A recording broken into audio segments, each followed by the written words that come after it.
अस्सलाम वालेकुम वरहमतुल्लाहि वबरकातुहू। स्टूडेंट कैसे हैं? आई होप आप you all will be fine. आप लोग अपना और दूसरों का ख्याल रख रहे होंगे, कुछ ना कुछ अच्छा ही कर रहे होंगे अपनी दुनिया और आखिरत दोनों के लिए। आज हम हाजिर हैं ACC 501 प्रैक्टिस क्वेश्चन। जो हमारा सोल्यूशन का पार्ट है वो 3 है। आई होप आप लोग पिछले जितने भी पार्ट हैं वो देख चुके होंगे। अगर आप लोगों को अभी तक वो नहीं मिला तो आप लोग इसी वीडियो में मौजूद आपके कॉर्नर पे, राइट मोस्ट कॉर्नर पे आपको लिंक नजर आ रहा होगा, उस पे जाएंगे तो आप मेरे चैनल में जाएंगे, वहां से आप इसके मजीद पार्ट्स भी देख सकते हैं। तो आज हमारा जो क्वेश्चन है वो क्वेश्चन नंबर 330 है, जो आज हम करेंगे अपने प्रैक्टिस क्वेश्चन का। तो स्टार्ट करते हैं। बिस्मिल्लाहिर्रहमानिर्रहीम। 31 में हमसे क्या पूछा जा रहा है? Particular stock expect 15% rate of return. आपको रेट ऑफ रिटर्न दिया गया है 15%। What will be the risk premium? और रिस्क प्रीमियम जो है वो 7 हो और 11 हो, यानी आपको दो अलग अलग रिस्क प्रीमियम पूछ रहे हैं, 7 के हिसाब से और एक 11 के हिसाब से। तो आपको ही करना है। पहले आपने 7 के हिसाब से 15 यानी पर्टिकुलर जो है रेट ऑफ रिटर्न है उसमें में से माइनस अपने रिस्क फ्री को। तो रिस्क प्रीमियम का फार्मूला होता है expected rate of return minus risk free rate. तो आप डायरेक्ट इसको कर सकते हैं 15% माइनस 7%, तो आपका आंसर आ जाएगा 8%। और बस इतना ही है। नेक्स्ट आप कैसे करेंगे? 11% है ना, तो आप 15% में से 11% को माइनस कर देंगे, तो आपका अकॉर्डिंग टू 11% आ जाएगा। ये आपको यहाँ भी दे रहा होगा। नेक्स्ट की तरफ चलते हैं। बहुत इजी था ये आज हमारा, तो आगे देखते हैं। स्टॉक ए गिव रिटर्न। अब रेट रिटर्न कितने मिल रहे हैं? 4। और कहते हैं पीरियड ऑफ 4, ये 4 साल है। कैलकुलेट क्या करना है? As return. मैंने पहले भी आप लोगों को पिछले वीडियो में आपको बताया था कि जहां पर भी एवरेज की बात है मींस वो मीन पूछ रहा है, यानी total sum of all values divided by number of terms. तो क्या किया? देखिए 100 से तमाम को डिवाइड करके लिखा हुआ है इधर। 0.12 प्लस 0.10 प्लस 0.42 माइनस 2.22। यहाँ पर क्योंकि माइनस इसीलिए यहाँ माइनस आया, वरना पॉजिटिव होता। प्लस माइनस माइनस होता है अकॉर्डिंग टू जो हमारा ऑपरेशन लॉ होता है उसके मुताबिक। Divided by n is the number of term. तो गिन लीजिए 1 2 3 4, तो 4 तकसीम हमारे पास आंसर प्लस करने से आया 0.42, डिवाइड किया 4 पर तो ये आंसर आ गया। अगर आप मल्टीप्लाई करना चाहें तो ये आंसर है, वरना ये भी ठीक ही है। ये परसेंटेज में तब्दील किया हुआ है। ये हमारा क्वेश्चन नंबर 32 था। 33 की तरफ चलते हैं। बहुत ही इजी क्वेश्चन है। मेरी दुआ है कि आपके पेपर में जो क्वेश्चन है वो आपको आते हो। अपने लिए मेरे लिए जरूर दुआ किया कीजिए नमाज में। आगे देखते हैं। पेज नंबर क्वेश्चन नंबर 33 है। फॉलोइंग डाटा पेटेंट पर्टेंस करता है स्टॉक XY जो है will be prefer for investment profitability. Boom, boom में शायद पहले भी बता चुकी हूँ। बूम इज लाइक आप बहुत अच्छे तरीके से अपनी कंपनी चला रहे हैं और बहुत अच्छे से चल रहा है, जबकि रिसेशन जो होता है वो अच्छा नहीं चल रहा होता है, यानी आप घाटे में जा रहे हैं। बूम यानी बहुत ज्यादा फायदे में, और घाटा रिसेशन यानी घाटे में जा रहे हैं। 50% दोनों के लिए 50% दिया हुआ। आपने क्या करना है? मालूम करना है कौन सा स्टॉक जो है वो इस टाइम पे प्रॉफिटेबिलिटी में है और कौन सा नहीं है। देखिए एक्स के लिए आपको बूम रेट 40% है और रिजेशन रेट 10% है। इसी तरीके से वाई के लिए आपका अलग है, 28% बूम रेट है और 8% आपका है रिजेशन रेट। तो अलग अलग बना ले एक्स वाई का जो आपका टेबल है। देखिए एक्स स्टॉक पहले देख लेते हैं, हम वाई को नहीं देखते। स्टॉक बूम क्या दिया हुआ था? बूम आपको दिया हुआ था 40%। ये 40% है, जबकि टोटल कितना था? 50। तो ये 50 और 40 को दोनों को मल्टीप्लाई करेंगे तो आपके पास आ जाएगा 20। देन आप क्या करेंगे? रिजेशन में चले जाएं। रिजेशन में क्या किया हुआ है? 50 तो टोटल था, अब रिजेशन में माइनस 10% था तो 0.10 आ जाएगा माइनस में। देन इन दोनों को मल्टीप्लाई करेंगे तो जवाब आएगा 0.05। इसको जब आप करेंगे ए आर ऑफ एक्स, ये आपका आता है 1.15। देखिए ऐसे तो इनको जमा होना चाहिए था, टोटल निकालना था, पर क्योंकि इसके साथ माइनस, देखें ये अगर ऐड होना था, फॉर एग्जांपल से ऐड ही होना था, इसके साथ माइनस होने की वजह से इस क्या हो गया? माइनस हो गया, क्योंकि प्लस माइनस माइनस होता है। वैसे आप लोगों को पहले, अगर आप लोगों ने नहीं पढ़ा तो जो हमारी ऑपोजिट वैल्यूज होती हैं वो माइनस लेकर आती हैं, जबकि जो हमारी सेम वैल्यूज होती हैं वो प्लस लेकर आती हैं। ये हमारा होता है ऑपरेशन रूल। जैसे अब अगर माइनस माइनस आ गया तो ये प्लस हो जाएगा, यानी अगर दो रकम में आप की हैं तो वो प्लस होंगी, या अगर दोनों प्लस की हैं तो वो भी प्लस होंगी। अगर तो प्लस माइनस आ जाए तो वो माइनस होता है, अगर माइनस प्लस आ जाए तो भी माइनस होता है, यानी ऑपोजिट वैल्यू। यहाँ पे मैंने थोड़ा गलत लिख दिया, ये नहीं आना था, प्लस और माइनस इक्वल टू माइनस, इस तरह से होता है। ये आप होता है, इसको कहते हैं ऑपरेशन रूल। तो इसकी वजह से ये माइनस हो रहा है, इसको ऐड ही होना था। टोटल निकल आया 0.15। अब दूसरे वाई की उस पे आ जाए आप, टोटल क्या दिया हुआ था, आपको दिया तो 50 दोनों के लिए, तो ये 50-50 आ गया। रिजेशन जो आपका बूम रेट दिया हुआ था आर के अंदर, तो रेट ऑफ बूम इज 28 और रेट ऑफ रिजेशन इज 8। तो इसके 100 से मल्टीप्लाई किया, इस वजह से 0.28 और 0.08 आया हुआ। इन दोनों को आप ऐड करेंगे, ये देखिए, सो इन दोनों को आपने क्या करना है, ऐड नहीं करना, ये मल्टीप्लाई होंगे आपस में, एक दूसरे से मल्टीप्लाई करोगे तो ये वाला आंसर आ जाए, इन दोनों को मल्टीप्लाई करोगे तो ये वाला आंसर आपका आ जाएगा। इन दोनों को जब ऐड करोगे तो आपको आएगा 0.18 और यही आपका आंसर। लेकिन उन्होंने क्या पूछा है कि कौन सा जो है वो प्रॉफिटेबल चल रहा है, कौन सा कम प्रॉफिटेबल है। आप देखने से बता ही सकते हैं कि एक जो है वो 15 पे है और एक 18, तो ज्यादा वाला ज्यादा बेहतर है ना, तो इसीलिए वो कह रहे हैं Y be preferred as expected greater than that of stock X. ये आपका क्वेश्चन नंबर 33 था, यहीं तक है। अजान हो रही है, अजान सुनते हैं, उसके बाद फिर से स्टार्ट करेंगे। क्वेश्चन नंबर 34 की तरफ बढ़ते हैं। The following expected return during the different state of economy is calculated. Expect return on portfolio आपने कैलकुलेट करना है। एक्सपेक्ट रिटर्न पोर्टफोलियो इज बहुत इजी है ये, वैसे तो कोई मुश्किल नहीं है। इनको आपस में आप मल्टीप्लाई करेंगे और जो आंसर आएगा इन तमाम को पहले आप मल्टीप्लाई करते जाएं और बीच में ऐड का निशान आएगा, बस इतना सा इसका तरीका है। मैं आपको दिखा देती हूँ, देखें, ज्यादा नीचे आगे लगता है, ये रहे देखिए। जो आपका एक्सपेक्टेड रेट ऑफ पोर्टफोलियो है, ये ERP जो आपको नजर आ रहा है ना, एक्सपेक्टेड रेट ऑफ पोर्टफोलियो। देखिए फर्स्ट रकम मल्टीप्लाई है, उसको हमने किससे किया हुआ है, 27% से, और 100 से डिवाइड करने के बाद ये आंसर आता है। तो ये आपका आ गया दूसरा। दूसरे को आपने दूसरी परसेंटेज से मल्टीप्लाई किया और तीसरे को तीसरी परसेंटेज से, और दरमियान में किसका निशान नजर आ रहा है आपको, ऐड का नजर आ रहा होगा, हर जगह ऐड का नजर आ रहा होगा। इसको जब मल्टीप्लाई करेंगे तो ये आंसर आएगा। सेकंड रकम को मल्टीप्लाई करने से ये आता है, थर्ड को इसे करेंगे, देन ऐड करेंगे तो ये वाला आंसर आ जाएगा। आई होप आप लोगों को ये क्वेश्चन समझ आ रहे होंगे। जो मुझे लगता है कि ज़्यादा डिटेल में की ज़रूरत है वो मैं आपको समझा रही हूँ, और अगर नहीं लगता तो फिर वैसे सरसरी से समझ आई जाता है, क्योंकि बहुत ईजी क्वेश्चन आप लोगों की इस बार। तो अगर नहीं समझ आता तो आप मुझे कमेंट सेक्शन में पूछ सकते हैं, मैं वहां पर भी आपको जरूर जवाब दूंगी। A stock give return of 18% before 22, first to 4 year representatively required calculate average return। देखिए मैंने कहा था एवरेज का मतलब तमाम को जमा करो, नंबर ऑफ टर्म पर डिवाइड करो। और वेरिएंस में हम क्या करते थे पिछली वीडियो में, या फिर इसी वीडियो में मैंने अभी देखा था कि वेरिएंस का तरीका मैंने आप लोगों को बताया था कैसे। सबसे पहले आपको एवरेज मालूम करनी है, देन आप लोगों को मीन डेविएशन मालूम करना है, यानी x माइनस एक्स बार करना है।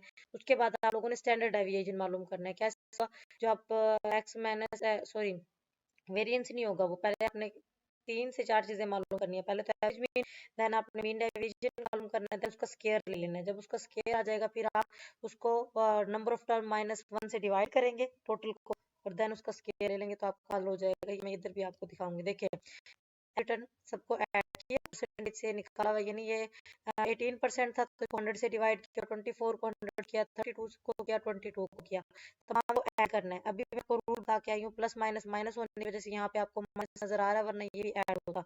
Divide by number of term हो गई, टोटल नंबर ऑफ टर्म 4 थी तो 4 आ गया, प्लस करने के बाद 4 पे डिवाइड किया तो ये आपका आ गया एवरेज। अब मैंने आप लोगों को पीछे बताया था कि ये अगर में हमारा एक्स, यानी हमारी एक्चुअल वैल्यू है जो होगी एक्स, ये इसको आप x consider, x x consider करेंगे और x बार कंसीडर करेंगे। ये मैं क्यों कह रही हूँ, मैं ये अभी आपको बताती हूँ। ये आपका x बार होगा। देखिए इसके अंदर क्या हो रहा है, अब पहले तो x आपने लिख लिया है, ये x बार क्या चीज है ये मैं आपको बता देती हूँ। ये फिर मिस हो गया, चलते ये रहा। देखिए एक्चुअल रिटर्न है आपका, यानी 18%, 24, 32, -22, और एवरेज रिटर्न सबका एक ही है जो हमने मालूम किया है 1.13, 0.13 सॉरी, 13% को 100 से डिवाइड किया हुआ है। उसके बाद ये है, इसका फार्मूला मैंने आप लोगों को पहले बताया, फिर से बता देती हूँ, x माइनस एक्स बार है। ये इसीलिए मैंने आपको कहा था कि इसको x समझो और इसको x बार समझो, दोनों को माइनस करेंगे तो आपका ये वाला आंसर आएगा। जब ये आंसर आएगा तो ये अब कैसे आएगा, इसको आप कैसे ले सकते हैं, इसको आप मालूम करेंगे स्क्वायर से, यानी इसकी आप पावर जो है वो 2 ले लेंगे, यानी ये जो है ना इसकी जब पावर 2 लेंगे ना आप कैलकुलेटर से, तो फिर ये वाला आंसर आएगा। तमाम की पावर आपने 2 लेनी है, फिर आंसर आ जाएगा। ये हकीकत में आपका जो है वो टोटल है, ये जो आपका लिखा हुआ है ना ये आगे, ये आपका टोटल है, जो यहाँ पे उन्होंने नहीं लिखा कि आप टोटल कर रहे हैं। देखिए ये आपका है टोटल, इस सबको ऐड करना है, इन सबको आपस में आप ऐड करते जाएंगे तो आपका टोटल आ जाएगा।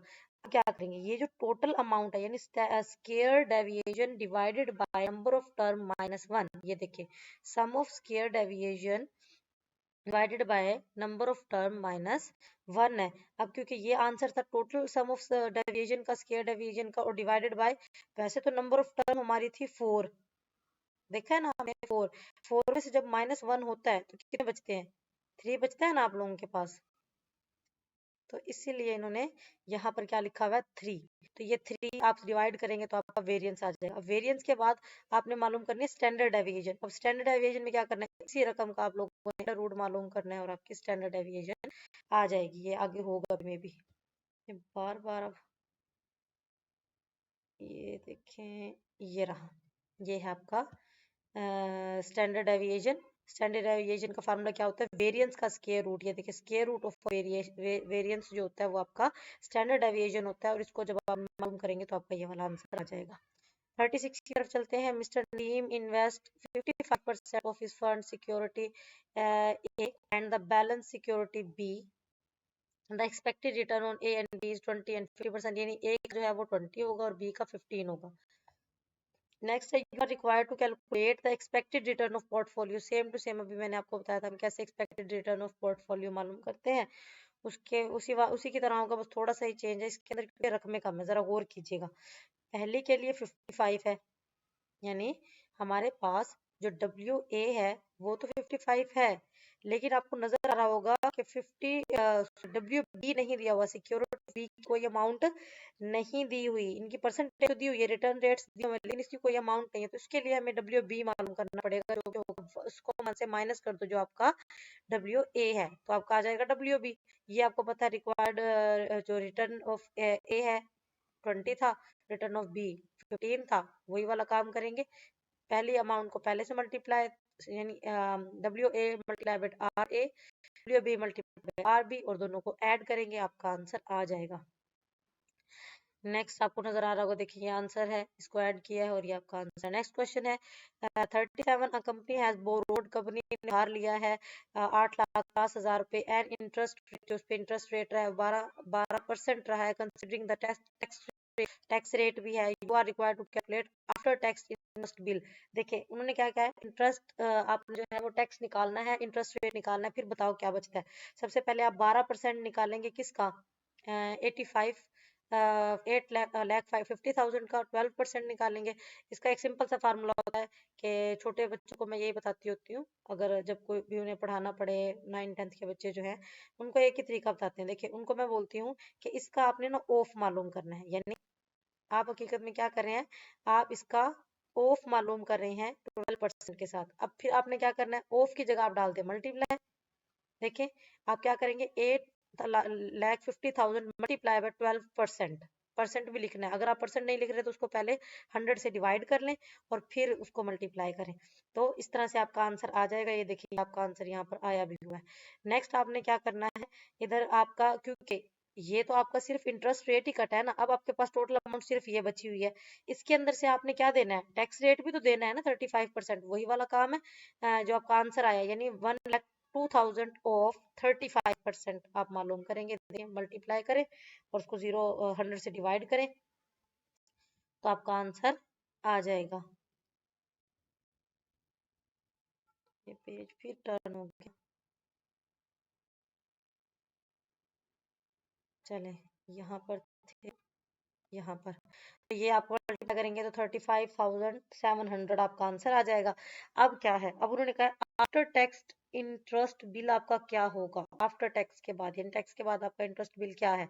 कैसे था टैक्स, देखो अब आपका इतना टैक्स है, मैं आपसे कहती हूँ कि आपके पास ना 50 रुपए हैं और आपने 10 रुपए मुझे टैक्स देना है, तो आपके पास कितने बचे, तो आप कहेंगे मुझे फॉर एग्जाम्पल 40 रुपए है। अगर आपके पास 30 है तो 20 रुपए हैं, कट गए ना। लेकिन इसके अंदर क्या हो रहा है, देखिए गौर से, वही वाली अमाउंट जो कि आपने इंटरेस्ट रेट देने के बाद निकाली थी, उसमें से टैक्स को माइनस किया है और आपका आंसर आ गया। ये आपका तरीका है कार है इसके निकालने का। नेक्स्ट आप चलें, ये नेक्स्ट क्वेश्चन नंबर 38 में भी आज ये थोड़ा सा प्रॉब्लम कर रहा है। A company paid a dividend, एक डिविडेंड दे रही है, स्टॉक ऑफ करंट प्राइस आपकी 45 पर शेयर है, find out the cost of capital if dividend are estimated to grow, grow भी कर रहा है फोर, यानी ग्रोथ रेट भी दिया हुआ है, डिविडेंड भी दिया हुआ है, पी भी दिया हुआ है। आपको समझ आई गई होगी। अब हमने क्या करना है, आपने रेट ऑफ रिटर्न मालूम करना है, D divided by P not plus G, ये आपका फार्मूला था।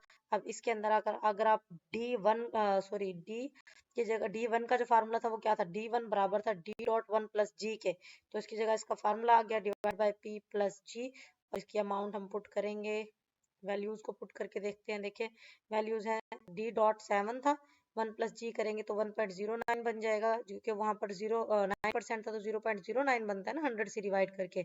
1 प्लस करेंगे तो क्या बन जाएगा 1.09, और इसको हम डिवाइड करेंगे 45 के ऊपर, तो आपका ये वाला आंसर आएगा। और ये जी आपका है 0.09, इन दोनों को ऐड करेंगे तो आपका आंसर आ जाएगा। अगला है प्रेफर्ड स्टॉक ऑफ कंपनी है एनुअल डिविडेंड, ये आपका डिविडेंड है, डी दिया हुआ है पर शेयर, सोल्ड हो रहा है यानी आपका पी भी दे दिया उन्होंने 40 है, calculate the cost of preferred, ये आपको कॉस्ट बतानी है। देखिए डी है और क्या है आपके पास पी है, तो इसका मतलब क्या है आर मालूम करना है, डी डिवाइडेड बाय पी आपका बन जाएगा। इसलिए मैं कहता हूँ आपका जो गिवन डाटा है वो आप लिखेंगे ना तो आपको आराम से पता चल जाएगा, और कुछ दिया ही नहीं हुआ। अगर यहाँ पे ग्रोथ रेट दिया होता ना फिर ये फार्मूला तब्दील हो सकता था, यहाँ कोई ग्रोथ रेट दिया ही नहीं हुआ तो आपका डायरेक्ट ये वाला फार्मूला लगेगा और आपका आंसर आ जाएगा। नेक्स्ट है क्वेश्चन नंबर 40। आपके ये वाला क्वेश्चन बहुत शॉर्ट शॉर्ट है और मे भी इंपॉर्टेंट बहुत ज्यादा। ये 40 जो है ये भी मोस्ट इंपॉर्टेंट है, ये आपने वेटेड एवरेज कॉस्ट मालूम करनी है। तो इसके अंदर हम क्या करेंगे, स्टार जो है इंश्योरेंस कंपनी है, 35% डेप्ट दे रही है, यानी डी डेप्ट मीन्स इसको आप डब्ल्यू डी समझेंगे, डेप्ट मीन्स डब्ल्यू डी, वेट का डेप्ट, इस तरह से समझे आप इसको। एंड द 65 इक्विटी, मतलब ये है डब्ल्यू ई यानी वेट की इक्विटी। उसके बाद आगे वो कहते हैं कैपिटल स्ट्रक्चर है, फर्म एस्टिमेटेड टैक्स जो है उसके अंदर डेट के अंदर दिया हुआ है 13%, तो आप इसे कहेंगे कि ये रेट है किसका, डेट का, यानी आर डी है, ये 13% क्या है आर डी है। और फिर ये इक्विटी का रेट है यानी आर ई है, रेट ऑफ इक्विटी है। इस तरह इसने आपने इसको लिख भी लेना, जैसे आप पहले लिख लेंगे कि डब्ल्यू ई बराबर ये क्या था, हमारे पास डेप्थ था डब्ल्यू डी बराबर है 35%, फिर डब्ल्यू ई बराबर है 65%, आर डी बराबर है 13% और आर ई बराबर है 16%। उसके बाद सिर्फ आपने क्या है फार्मूला, डब्ल्यू ई बराबर है W E multiply by R E plus W D multiply by R D. Simple, इस दोनों को आपस में मल्टीप्लाई करें, ऐड करें और आपका आंसर आ जाएगा। नेक्स्ट क्वेश्चन की तरफ चलते हैं। अगला हमारा है क्वेश्चन नंबर 41। अब मे बी 10 से थोड़ा सा ज्यादा हो जाए, एक दो मैं कोशिश कर रही हूँ कि कवर हो जाए क्योंकि आपके 50 से भी अबव है। तो 41 है आपका, company has a target capital structure of 60%, उसका कैपिटल स्ट्रक्चर है, स्टॉक जो है उसका वो 40% डेब्ट है, देखें डी दे दिया, और यहाँ पर आपका क्या दिया था, इक्विटी दी है, यहाँ पर आपकी डेप्ट की रेट दी है। अभी मैं आपको ये सही तरह से बता के भी आ चुकी हूँ कि क्या है ये आपका, अगर डब्ल्यू डी है तो ये आपका डब्ल्यू ई है, ये आपका आर ई है और ये आपका आर डी है। और क्योंकि देखें ये बात आप लोगों ने याद रखनी है, अगर तो आपको कहीं पे वो कहता है टैक्स जो है वो आपका जीरो है, तो आपको ये वाली लिखें या ना लिखें कोई फर्क नहीं पड़ता, क्योंकि 1 में से 0 माइनस होगा, 1 मल्टीप्लाई करने से कोई फर्क नहीं पड़ता, ये मल्टीप्लिकेटिव आइडेंटिटी प्रॉपर्टी होती है। तो इसके अंदर 35 दिया हुआ तो आप 1 से इसको माइनस करेंगे, अगर नहीं दिया हुआ तो कोई जरूरत नहीं है, अगर आप लिख भी ले 0 कर दें उसको तो कोई फर्क नहीं पड़ता। पर ये होता है, यानी जब टैक्स दिया हो तो 1 माइनस टी भी फार्मूले में ऐड हो जाते हैं, या पहले से करके आ चुके हैं, W E multiply by R E plus W D multiply by R D किया है ना हमने पीछे। सिर्फ फर्क क्या आया 1 माइनस टी का, क्योंकि वहां पर हमें कोई टैक्स रेट नहीं दिया हुआ था, अब यहाँ पर टैक्स रेट है तो 1 माइनस टी आ जाएगा। इनको मल्टीप्लाई करें आपस में, देन इसको मल्टीप्लाई करेंगे टैक्स के साथ, 1 के साथ माइनस करने के बाद, तो आपका ये वाला आंसर आएगा। इन दोनों को आपस में ऐड करेंगे तो आपका आंसर आ जाएगा सेम टू सेम पहले वाले जैसे ही, बस इसमें टैक्स का इजाफा हो गया है। आगे वो कहते हैं आप लोगों ने क्या कैलकुलेट करना है, वेटेड एवरेज कॉस्ट कैपिटल। ये आपका एमसीक्यूज भी आ सकता है, what is the abbreviation of WACC which is mean by weighted average cost of capital of both firm. अब क्योंकि दो फर्म की बात करेगा तो दोनों फर्म का आपको बताना, तो फार्मूला आ जाता है। देखें कितना आसान होता है। Capital structure of the firm है 25 इक्विटी, समझ आ ही गया होगा। ये हमारा क्या है, WE, एंड 75 डेब्ट, ये हमारा WD, and it's cost equity of, अब रेट ऑफ इक्विटी सॉरी ये बता रहा है RE, इक्विटी का रेट बता रहा है 17%, कॉस्ट का रेट बता रहा है यानी RD बता रहा है 13%, और यहाँ टैक्स भी बताया है इन्होंने जो क्या 35%। As it is same to same वही वाला फॉर्मूला लगेगा, WE multiply by RE, W plus WD multiply by RD multiply by 1 minus T। तो उसके अंदर हम रकमें पुट करके देख लेते हैं। अभी देखें ये आपका आ गया। अच्छा यहाँ पर ना इसको इस तरह भी लिखा जाता है, जैसे लिखा हुआ है ना EV और RE, DV, RD, और वहां पर W था, तो ये दोनों ही ठीक है, इसमें कोई वो नहीं है। कहीं इन्होंने WD लिखा हुआ है, कहीं इन्होंने EV लिखा हुआ है, तो मेरे ख्याल में तो सेम ही सेम है, फॉर्मूला ही सेम है, तो कुछ चेंज ही नहीं है इसके अंदर। देखें EV यानी वही वाला WE समझो इसको, ये आपका 25%, सॉरी 25% को डिवाइड किया 100 के साथ तो आया 0.25%। रेट ऑफ इक्विटी दिया हुआ था 17, तो डिवाइड करेंगे 0.7, इनको ऐड करें, सॉरी मल्टीप्लाई करेंगे तो ये वाला आंसर आएगा। देन इसके बाद हमने क्या करना है, WD या फिर D/V मल्टीप्लाई बाय RD, इन दोनों को मल्टीप्लाई करेंगे, टैक्स को 1 से माइनस करके जो आंसर आएगा उसको भी इसके साथ मल्टीप्लाई करेंगे तो आपका ये वाला आंसर आएगा।